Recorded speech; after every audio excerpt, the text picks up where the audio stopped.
విభిన్న ప్రతిభావంతుల అభివృద్ధి సంక్షేమానికి కూటమి ప్రభుత్వం పూర్తి స్థాయిలో కట్టుబడి ఉందని రాష్ట్ర సాంఘిక సంక్షేమ శాఖ మంత్రి డోల బాల వీరాంజనేయ స్వామి తెలిపారు.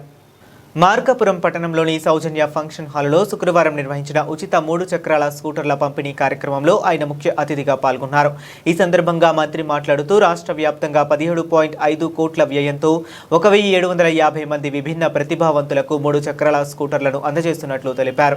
మార్కాపురం జిల్లాలో తొలి విడతగా 40 స్కూటర్లను పంపిణీ చేస్తున్నట్లు వెల్లడించారు. అదేవిధంగా 4.32 కోట్లతో దివ్యాంగుల హాస్టళ్ల మరమ్మతులు చేపడుతున్నామని తెలిపారు.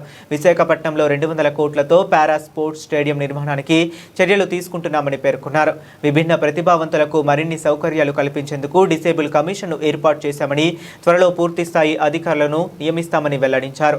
రాష్ట్రంలో పెండింగ్లో ఉన్న 300 బ్యాక్లాగ్ పోస్టుల భర్తీకి త్వరలో చర్యలు తీసుకుంటామని తెలిపారు. ఈ కార్యక్రమంలో విభిన్న ప్రతిభావంతుల వయోవృద్ధుల సహాయ సంస్థ చైర్మన్ జి నారాయణ స్వామి, మార్కాపురం, గిద్దలూరు, కనిగిరి ఎమ్మెల్యేల Kandula Narayana Reddy, Muthamula Ashok Reddy, Mukku Ugra Narasimha Reddy, Yerragondapalem TDP in charge Guduru Erikshan Babu, joint collector P Srinivasulu, DRO Venkata Sivarama Reddy, RDO Prabhakar, Janasena in charge Immadi Kasinath, BJP జిల్లా అధ్యక్షులు కృష్ణారావు, ఇతర అధికారులు, ప్రజాప్రతినిధులు పాల్గొన్నారు.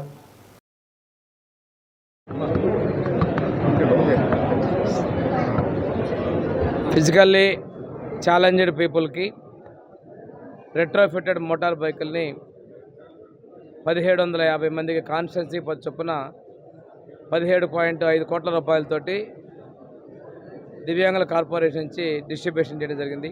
ఈరోజు కొత్తగా ఏర్పడిన మార్కాపురం జిల్లాలో జిల్లా కలెక్టర్ గారు, ఆ శాసనసభ్యులు నారాయణ రెడ్డి గారు, ఉగ్ర నరసింహారెడ్డి గారు, అశోక్ రెడ్డి గారు మరియు ఎరిక్షన్ గారితో సమక్షంలో ఈ కార్యక్రమం చేపట్టడం జరిగింది.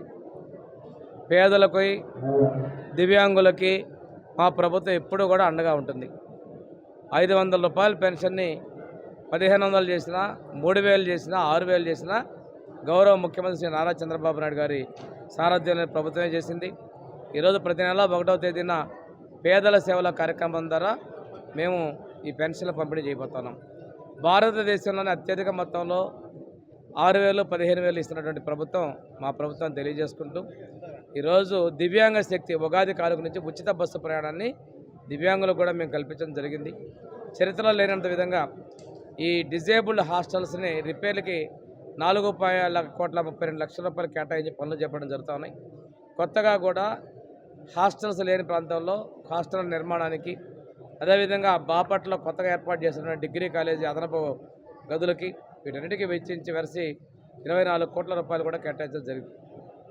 ప్రభుత్వం డిసెంబర్ 3వ తేదీన అంతర్జాతీయ దివ్యాంగ దినోత్సవం రోజు ప్రకటించిన విధంగా దివ్యాంగ శక్తితో పాటు అదే స్థానిక సంస్థల్లో నామినేటెడ్ పోస్టులు, అదేవిధంగా గ్రౌండ్ ఫ్లోర్లో వాళ్ళకి హౌసెస్ కేటాయించడం, ఇలాంటి సంక్షేమాలకు కట్టుబడి ఉన్నాం.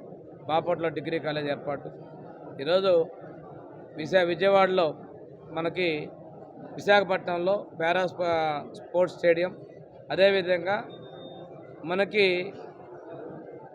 Centre for resource and disabilities కోసం విశాఖపట్నంలో ఒక సిఆర్సీ సెంటర్ని, ప్రతి జిల్లాకి కూడా ఒక దివ్యాంగ భవన్లను, ఇవన్నీ కూడా ప్రభుత్వం చెప్పిన విధంగా తీసుకొని ముందుకెళ్తున్నాం. ఈరోజు దాదాపుగా 300 పోస్టుని దివ్యాంగ బ్యాక్లాగ్ పోస్టును కూడా భర్తీ చేస్తున్నాం. నోటిఫికేషన్ చేయడం జరిగింది, ప్రాసెస్లో ఉంది. త్వరలోనే నియామక పత్రాలు అందించబోతున్నాం. ఇంత పెద్ద ఎత్తున దివ్యాంగుల కోసం పనిచేస్తున్న ప్రభుత్వం మా ప్రభుత్వం. అంతేకాకుండా మన కలెక్టరేట్స్ వాటిలో కూడా వారి కోసం లిఫ్ట్లు ఇలాంటివి ఏర్పాటు చేస్తూ ర్యాంపులు ఏర్పాటు చేసుకుంటున్నాం. ప్రత్యేకమైనటువంటి టాయిలెట్స్ కూడా ఉండే విధంగా చర్యలు తీసుకుంటున్నాం. ఈరోజు దివ్యాంగ సంక్షేమానికి మా ప్రభుత్వం కట్టుబడి ఉందని తెలియజేసుకుంటూ సెలవు తీసుకుంటున్నాం.